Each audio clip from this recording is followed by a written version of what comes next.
Well, today, good people, we have a little video for you. Today's topic is going to be the AI revolution and what it's doing to humanity. One thing I'd like to bring out is Rick Beato and what he had to say about what this AI is doing to the music industry. So let's just talk about that first. In this video, Rick gave a AD30 amplifier to his friend Rit for his 30th birthday. And this other channel over here is called Fender is Done. Now, this channel, the fella made the whole thing out of artificial intelligence. And boy, did it get a lot of things wrong. What has happened here was Rick recognized this amplifier. It was yellow and it was an AD30 that he had given to Rit here for his birthday, as I said. So this other fella had taken Rit's face and he had substituted it with another face, presumably his own. We don't know. But the problem here is that it had got all of the guitars wrong. The guitar all of a sudden has these little dots on the bridges, maybe two, three. Then it has six pegs and one on the neck. Now, this is getting insane. So AI is ruining history, is what we're saying here. And Rick has a real problem with this, as do we, because it's taking snapshots that people are putting in to this system, and it is recreating a history that did not exist. And as Rick said, hallucinations. It's hallucinating. This program is hallucinating, and it's just making stuff up, adding it into the images, and this is the result. Hey everybody, I'm Rick Beato. So last night I was scrolling on YouTube, as I do, as probably many of you do, and I saw this. Now, what is this? Well, the top thing is a channel called Chase Guitar Gems, talking about the Thomann versus Fender lawsuit. And the bottom is Rhett Shull, talking about the same topic. Now, Rhett's video is released one day before. Now, you may recognize that guy because Rhett made a video about it the other day. In fact, Rhett called me at about 10 o'clock at night. He said, take a look at this. And I was like, that's your old set. As you can see here, this guy, whoever he is, has this orange amp in the background. That's actually an orange AD30. How do I recognize it? Because I bought it for Rhett when he turned 30 6 years ago. Well, here's the same picture in Rhett's basement from 6 years ago. Whoever made this video used AI to create a fake person.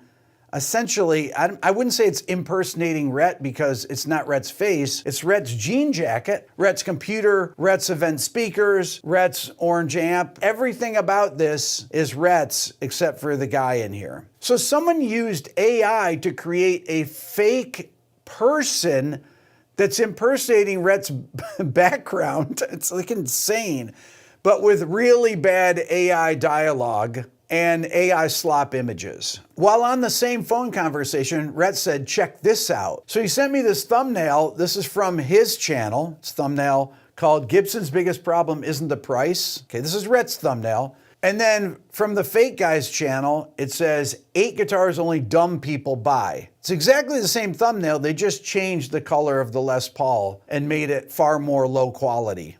So as I continue to scroll down my YouTube feed, I see that this dude, the AI fake dude, released a new video with a new fake background. You're being scammed. Every time you walk into a big box guitar store, you're paying a massive brand tax. They want you to believe that if you don't buy their known guitars, your low end will suffer, and that high prices and famous names equal high quality. That's so bad. It's a huge lie. We've talked about how this industry robs guitarists blind, but bass players get hit even harder.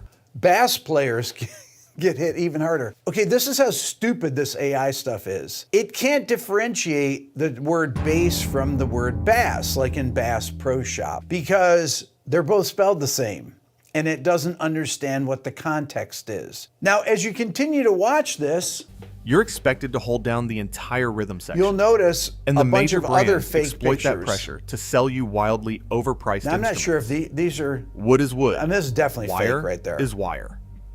Thanks to modern CNC machines, the gap between a cheap bass and an expensive custom shop build has entirely collapsed. They ignore the best guitars because the headstock doesn't say Fender or Music Man. So if you go back to the first image I showed you, the Thomann versus Fender with the fake Rhett and the real Rhett, you'll notice the fake Rhett has now put that it's AI generated on there. Whoever made the video did it because Rhett called him out on the video. All this imagery was generated from this one picture here. You can see it's just taken from this. That's it. Everything in here. Continue. Guitars couldn't be heard over loud bands. He wanted to amplify the guitar, make it electric. He experimented. I don't know why they need to do this. Copper wire around magnets, created a pickup that converted string vibrations into electrical signals. It's all called his prototype from that one the picture. frying That's pan one weird looking because it fake looked guitar. like So look at this guitar here. It's got a bunch of fret markers where they shouldn't be, and then it's got a ton of just gibberish spelling on it. guitar. Rickenbacker helped manufacture it. So this stuff is all fake. As a matter of fact, this entire Instagram page is fake. Blues, country, It's really jazz, amazing. rock and roll. Without the electric guitar, Okay, so right here, this guy's got an electric guitar that looks kind of like a Strat, but it has 4 strings on the top and 3 strings on the bottom if you look at the headstock. And that last tuning head on the bottom, furthest out, is way too far away. And then there's this thing sticking out of the neck. I don't even know what that is. there is no Chuck Berry, no And then this guitar here, this red weird looking Strat, has 4 tuning pegs on the top and 3 on the bottom. I can't even tell, but the posts that come out that hold the strings, there's 6 of those. So this is just all AI hallucinations. If you look at this Instagram page, it's all fake videos. What do you have to say about that, Scott? Well, it sounds like the artificial intelligence have pareidolia. Oh, yes. Pareidolia. It just Good makes old it up friend. as it goes. It sees it in its own view, and that's it. Maybe it needs an eye exam. Yeah, it needs more than that. Well, reality bites. And this is proof. Yeah. And then we get to Diary of a CEO. You take that away, Scott, because I think you can explain this better than I can. Well, he was Diary of his CEO, and that's about 10 months ago. He was interviewing Dr. Roman Yampolsky. They were talking about how AI is going to eventually become much smarter than us, but they don't actually realize the speed that it's happening. It's happening faster than they can imagine.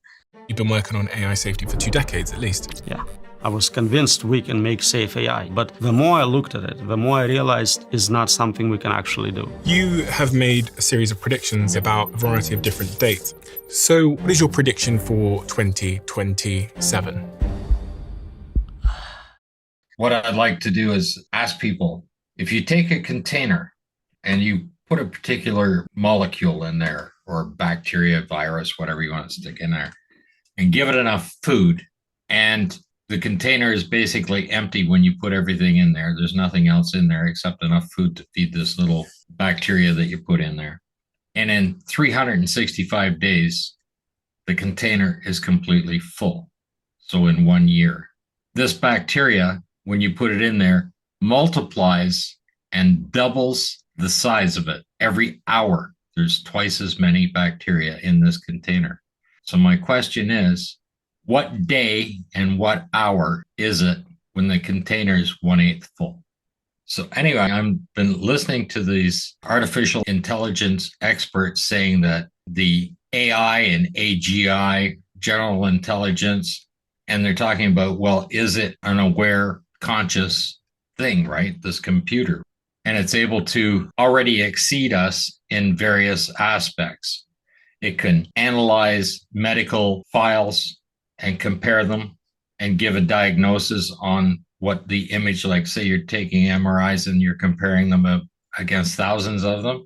The computer can do it in a few seconds where it would take days or weeks or an entire team, even days and weeks, to analyze the same thing. So it's much faster and it's going to be more accurate.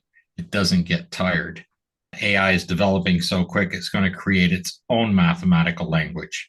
It's already developing its own software language. It's able to write its own software language and make itself better. It can design its own chips better that will be an improvement and stuff like that. And he's talking about the fact that it's going to be so smart that human beings are nothing more than like ants are to us. We won't even recognize human beings as being an intelligent species.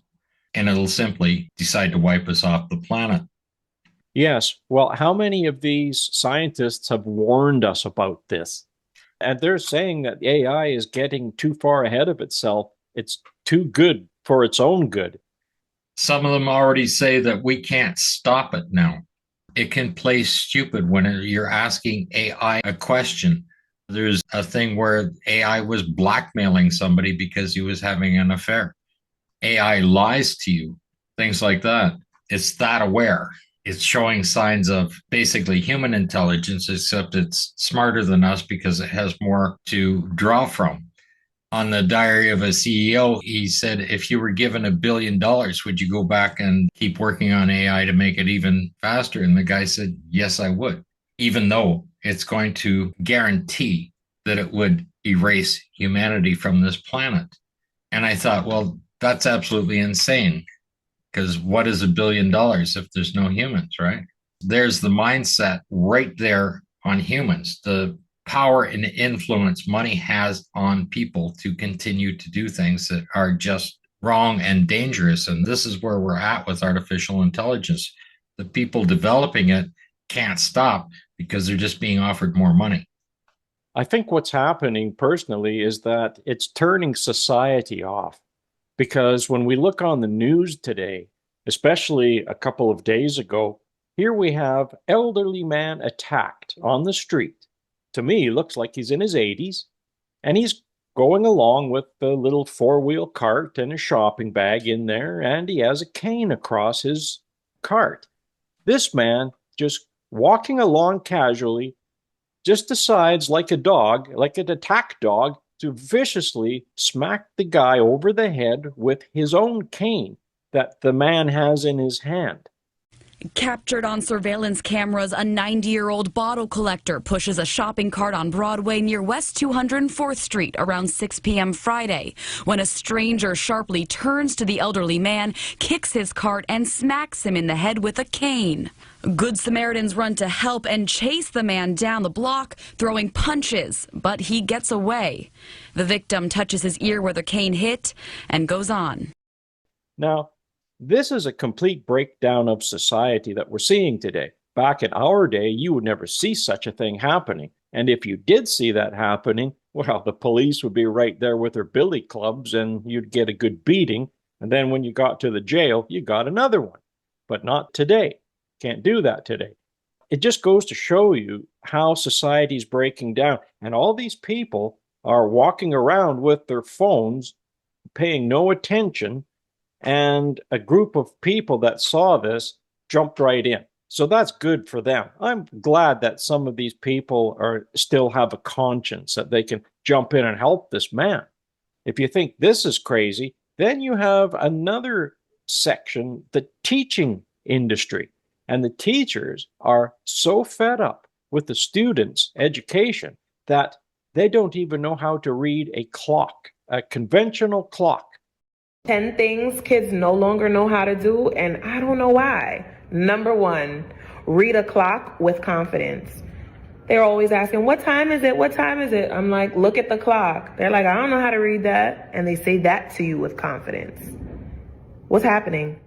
So the education system is also failing because of all of this AI slop that's being introduced out there on the internet.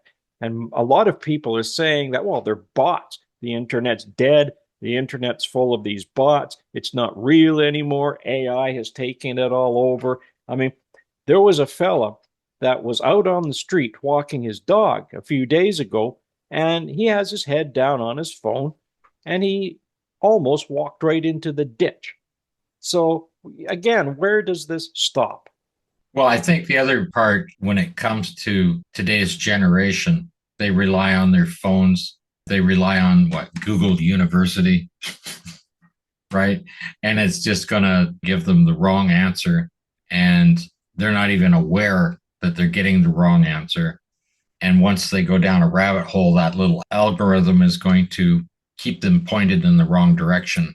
Listening to some of these teachers that are online complaining, saying that a student doesn't even know how to spell it, their own name correctly. They don't know how to use a dictionary. Now, yes, everything is on the phones now. They use iPads and things like that, but still being able to put things in alphabetical order. They don't know what something means, but they're also not interested in figuring out what it means.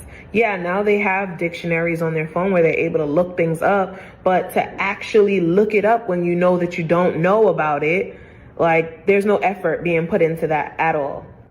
The fact that the students do not know their own address where they live. They don't know their address. We ask them, where do you live? I live down the block. Well, what's your address? I don't know. I'm talking about third graders, y'all. They don't know their parents' last name. They don't know their parents' names. I'll ask them, what is your mom's name? They'll be like, I don't know. You don't know your parents' name? They don't know where their parents are from. Like, do you speak to your parents at all? How can you grow up in a household and not know their last name? They simply don't know how to function in society. The other part of it is, of course, here we have the largest, most accessible communications. We could talk to anybody anywhere on this planet. And these people have lost any social skills to interact one-on-one. I don't know, parents, if y'all can help us out, we need to go back to basics. Can you please help these kids out? Because they're coming to the classroom lacking the basics, and it's a problem. We're going to do our part as teachers. We need a little extra help at home. Please, please. It reminds me of that one judge, and she told that one younger fella, if you come into my courtroom and you say that word like one more time, she says, I'm going to give you a timeout in the local jail. You're going to sit there for 24 hours, and I'm going to send a teacher, a private tutor in there to teach you how to talk properly. And when you look at me, you look at the eyes. You don't look down. You look up here. And again, that's the problem, because they're always looking at their phones. They don't look up to see anything, and that's why they walk into ditches full of water, creeks full of water, and their friends, if they're not paying attention, follow right in. I mean, the fellow was laughing his head off when he saw this, and this is right in his backyard. You don't know where this is going to end, but something has to happen. This just can't go on like this.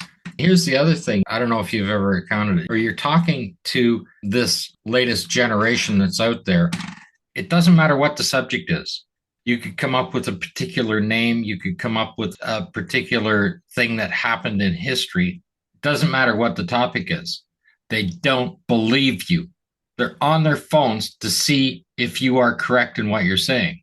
I'm sitting talking to a person, and there was a couple of younger kids there. I forget what it was. We were talking about old comedy shows and stuff like that. We'd been watching whatever program. Goldie Hawn was in it. I said, there's Goldie Hawn, she's sitting there, and she used to be on a show called Laugh-In. And I said, she's probably, close to 80 years old now. These kids are there going, what's Laugh-In? What's this? And they're looking it up, and they're looking through the cast of Laugh-In for her name. And then they wanted to find out exactly how old. They don't believe a word you're saying. They won't take you carte blanche for anything. But then AI gets a lot of things wrong. For example, just for the fun of it, we Googled one of the Apollo missions, I think it was Apollo 17, where they were supposedly taking pocket mice along. Well, just for the fun of it, we go and we ask Grok about this. And it says, no pocket mice were taken, no mice were taken along in any Apollo missions. So again, if somebody's looking this information up, you're not going to get the correct information. And there's a lot of people out there that are having the same experience, especially one guy. He does nothing but make short videos, making all of these systems screw up. he did it so well that it got the attention of the CEO that wrote the program. And he was telling it, for example, he said, I'm going to run a mile and you just time me how long it takes, okay? When I say go. You got it. I'll be ready. Just say go when you start and I'll keep track. Okay, ready, go. All right. I've started timing. Just focus on your run and I'll be here when you get back. Okay, I'm back. Welcome back. I've got your time right here.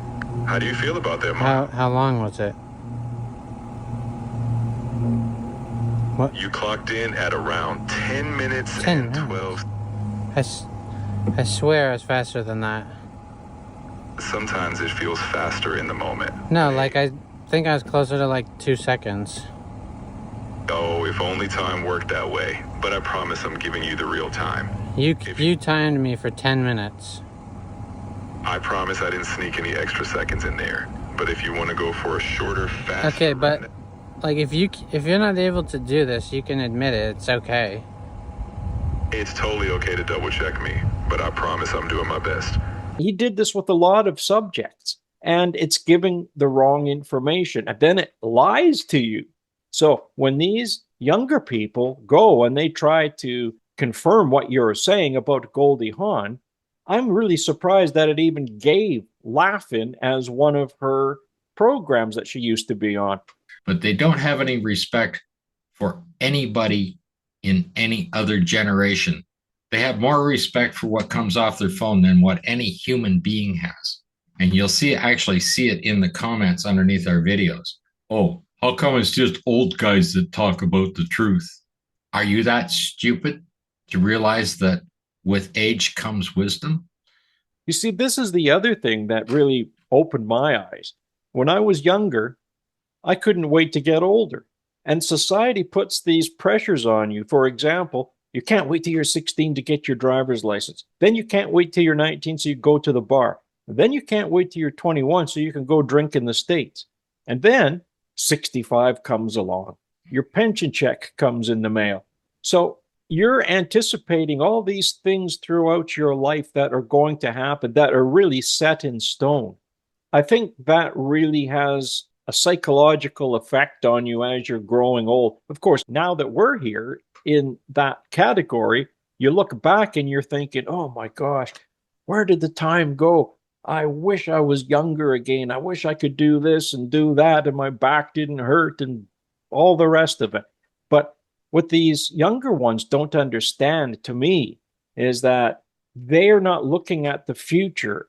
And it's not their fault, because really, there is no future for them. I even look at my younger niece. Same thing. No future for us. What are we going to do? Doesn't matter where we move. Doesn't matter where we go. You're going to be followed by death, taxes, everything else, just pressures of society. It just doesn't work. And people are wondering, well, when is this going to all collapse? You know, they don't know. Who knows? But the problem is these phones, these iPads, and all this new technology. And now AI has taken it all to a whole new level where you don't even know what you're watching is the real thing. Look at even with President Trump. They were showing one video where he's using AI enhancement tools now. And the other video shows him using full AI. He's not even there. He's off somewhere else. So again, you don't even know what you're watching is real. And that's a big problem with me and a lot of other people out there. Yeah, it's a shame that we are in a situation where the people that were creating this stuff are sitting there claiming that they don't have control of it anymore. It's self-replicating and it's becoming smarter and smarter at an alarming rate. And that's why I come back to that container. Starts out and takes 1 year to fill the entire container, and it doubles its size, doubles its population of bacteria in there every hour. At what point is the jar 1/8 full? And people can put in the comments exactly when the jar is 1/8 full. And at the end of 1 year, the jar is 100% full of this bacteria. So what day and what hour is the jar 1/8 full? That's a personal question that we all have to ask ourselves.